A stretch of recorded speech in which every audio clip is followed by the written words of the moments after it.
Zacznijmy może od tego, co już wszyscy dobrze wiemy. Electronic Arts to nie jest raczej firma, która słynie z, jakby to powiedzieć, miłości do swoich graczy, ale słynie bardziej z miłości do portfeli swoich graczy. W prawie każdej ich produkcji, w którą grałem, znalazłem co najmniej kilkanaście błędów. A mimo tego wszystkiego bardziej skupiałem się na mikrotransakcjach w grach niż trzymaniu gry przy życiu. No i oczywiście, to właśnie oni w 2011 roku musieli przyjąć prawa do Plants vs Zombies. Zrobili to dokładnie wtedy, gdy seria była na absolutnym szczycie popularności. I przez kolejne 9 lat znaczy co? Ciągnęli ten hype, nawet jeśli z roku na rok robił się coraz mniejszy.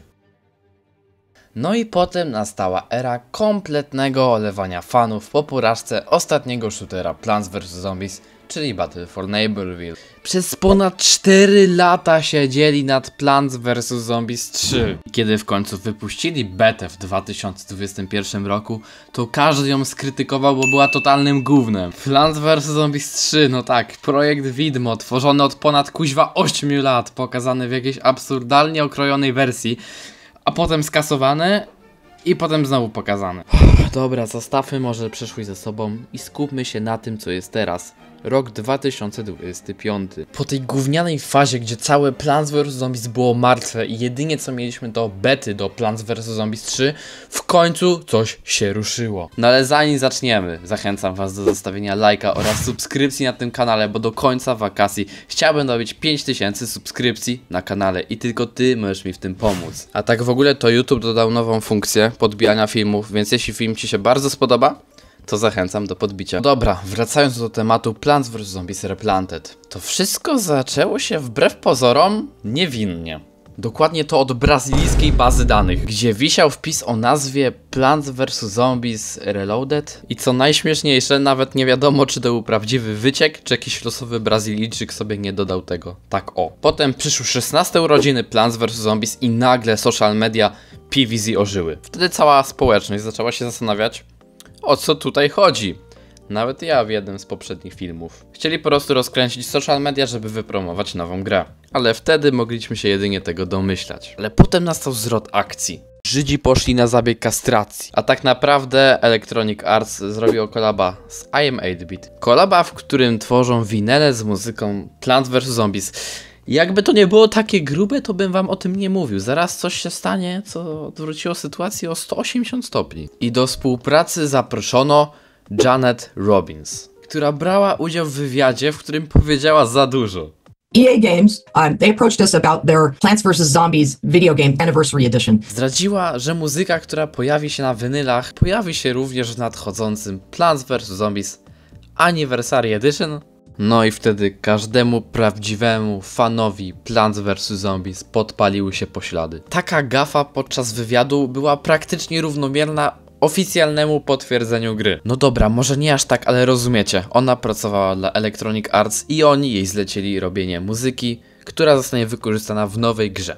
No i jeszcze mamy kolejny punkt tego kabaretu i to nie ostatni. Tak zwany chiński YouTube, czyli Bilibili.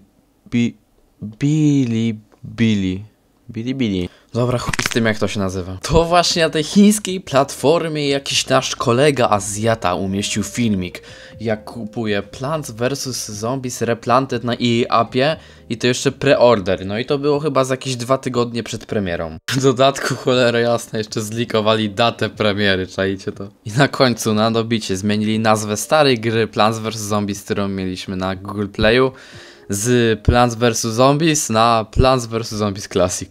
Właśnie z tymi informacjami siadałem do filmu, w którym chciałem wam opowiedzieć o tym, że prawdopodobnie nadchodzi nowa gra Plants vs Zombies, ale niestety publikacja zajęła mi trochę dłużej niż się spodziewałem, więc chciałem wstawić film za tydzień, a tu nagle oficjalny trailer Plants vs Zombies Replanted i cały film do kosza robisz nowy, skurczybyku. Teraz, gdy żaden scenariusz się nie zmarnował, można z czystym sumieniem lecieć do nowości, czyli trailer nowej gry Plants vs Zombies.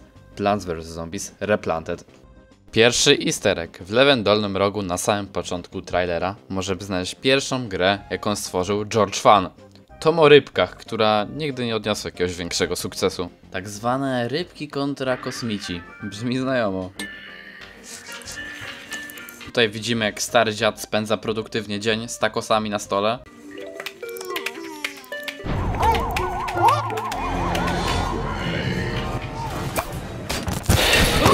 No i to był niestety ostatni raz, jak zobaczyliśmy Pishutera żywego. Chodzą słuchy, że został wysłany na śmierć zombiakom. Ja nie wiem, on mi tutaj na tym filmie kurwa przypominał mojego psa, gdy mi klapki pogryzie.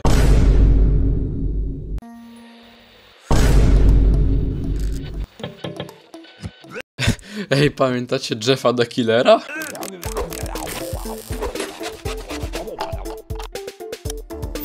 Stary dziad oczywiście naprawił telewizor w sekundę. A potem nawdychał się chyba hypnoszruma czy coś takiego.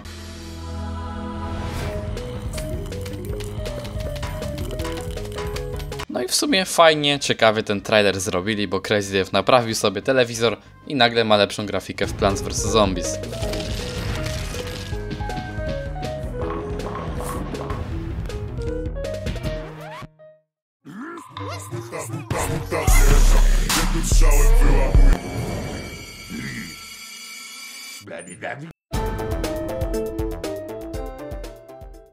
Trailer taki fajny, śmieszkowy, bardzo ładnie zanimowany, ale niestety dużo nam nie mówi, więc teraz sobie przeanalizujemy wszystko, co będzie w PvZ Replanted. Po pierwsze, jak ci się domyśleć, grafika zostanie zmieniona do 4K.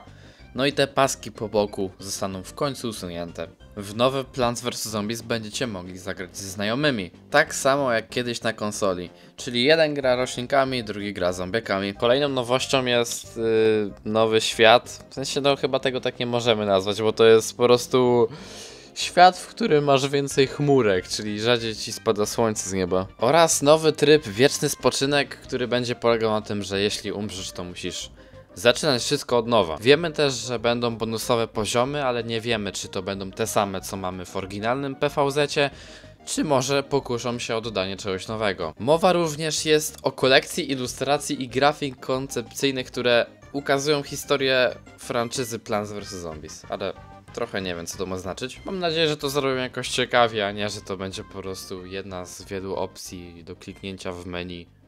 Tylko nie wiem, zrobią to jakoś w ciekawy sposób. Mam jeszcze jedną ciekawą rzecz. Ziomek z Azji, który to kupywał tą grę na EA Appie, miał napisane, że kupuje edycję standardową, więc bardzo prawdopodobne, że do Plants vs Zombies Replanted będą wychodziły jakieś dodatki. No i oczywiście premiera 23 października. Bardzo się cieszę, że w końcu cokolwiek dostaliśmy od Electronic Arts i PopCap, ale kurde, 90 zł to jest giga przesada. Pomiędzy klasycznym Plants vs Zombies Game of the Year a Plants vs Zombies Replanted nie ma wcale takiej różnicy, żeby przepłacać 70 zł.